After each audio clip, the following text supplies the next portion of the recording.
Assalamualaikum warahmatullahi wabarakatuh. Perkenalkan, saya Nurul Aulia Fitri dari Universitas Alma-Ata Yogyakarta. Di sini saya akan menjelaskan mengenai Figma. Apa sih Figma itu? Figma merupakan tools desain atau software yang digunakan untuk mendesain user interface atau user interior pada sebuah aplikasi atau website.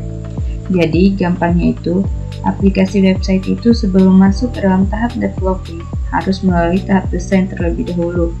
Karena kita harus tahu tampilannya harus seperti apa, user berinteraksi bagaimana, dan lain-lain. Yang berkaitan dengan interface itu, masuk dalam tahap desain. Dan sebenarnya, tools desain itu banyak sekali. Ada Photoshop, Sketch, Framer, dan masih banyak lagi tools desain lainnya. Tapi di sini kita akan belajar Figma. Kenapa Figma?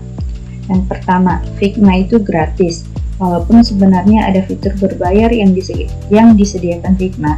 Namun dengan menggunakan fitur yang gratis pun kita tetap bisa belajar dan mendesain dengan baik menggunakan Figma.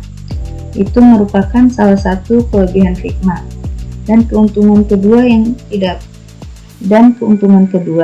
kita tidak perlu menginstal aplikasi Figma. Kita cukup mengaksesnya melalui browser. Dan sekarang saya menggunakan Figma di Google Chrome. Kita bisa langsung mengakses secara online. Di browser. Dan kelebihan selanjutnya yaitu kita tidak perlu takut file kita akan hilang, karena file yang kita buat akan tersimpan secara otomatis. Jadi kita tidak perlu panik jika misalnya kita lupa save dan lupa filenya di mana. Kita tidak perlu panik akan hal itu, karena di sini merupakan penyimpanan cloud. Jadi dapat dipastikan data-data proyek kita akan tetap aman. Jadi fitur-fitur dari Figma itu sendiri dapat kita lihat.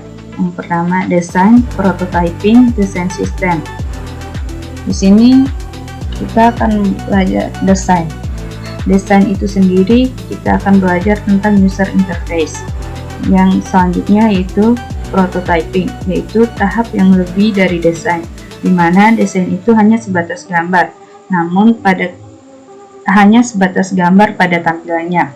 Tapi prototyping ini gambar yang sudah bisa diklik-klik. Misalnya kita klik tombol home, maka akan muncul tampilan gambar home. Jadi desainnya itu lebih interaktif. Jadi kita bisa menggunakan prototyping ini untuk testing, untuk melihat bagaimana aplikasi itu bekerja. Lalu, desain sistem. Desain sistem ini memungkinkan menggunakan sebuah objek. Contohnya kita membuat sebuah tombol. Tombol ini niatnya kita mau pakai di scan-scan selanjutnya gitu. Misalnya di screen pertama kita ada tombol back. Lalu di screen kedua kita membutuhkan tombol back di screen pertama tadi. Nah, kita tidak perlu bikin tombol baru lagi di screen kedua tadi, tapi kita hanya perlu memasukkan tombol yang ada pada screen pertama tadi ke dalam komponen. Nah, kita hanya perlu menarik komponen tadi untuk dimasukkan ke dalam screen kedua.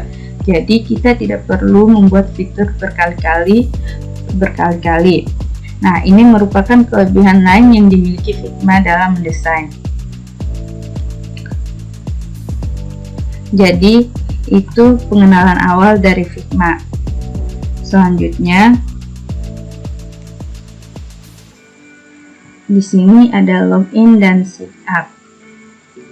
Pada login, kita bisa langsung masuk dengan email dan password yang sudah didaftarkan. Dan sign up, kalau sign up daftar baru. Mungkin di sini teman-teman baru menggunakan Figma. Jadi kita akan coba sign up aja bareng-bareng ya. Kita daftar bareng-bareng di sini. Saya sarankan kita sign up bareng-bareng.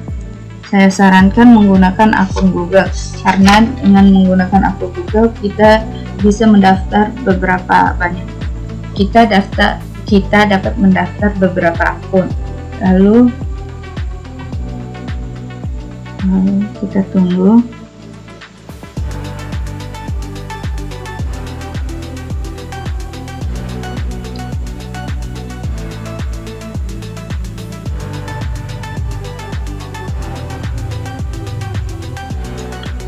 kita pilih akun,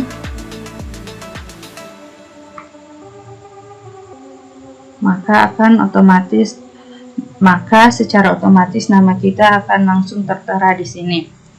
Terus sini, what kind of work do you do?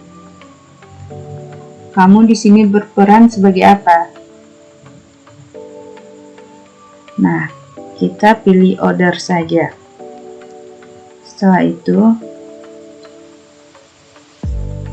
kita hal primary, terus kita pilih untuk forward aja, terus create akun.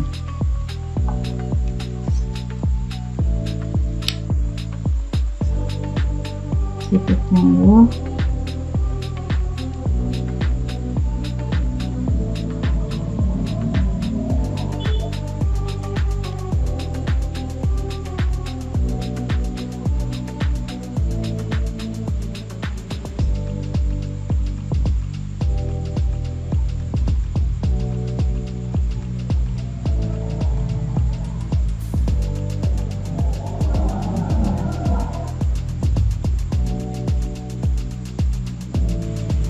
Nah, setelah muncul tampilan seperti ini, berarti kita sudah berhasil login dan mendaftar Figma. Mungkin itu saja video pengenalan singkat dari saya. Bila ada kekurangan saya mohon maaf. Wassalamualaikum warahmatullahi wabarakatuh.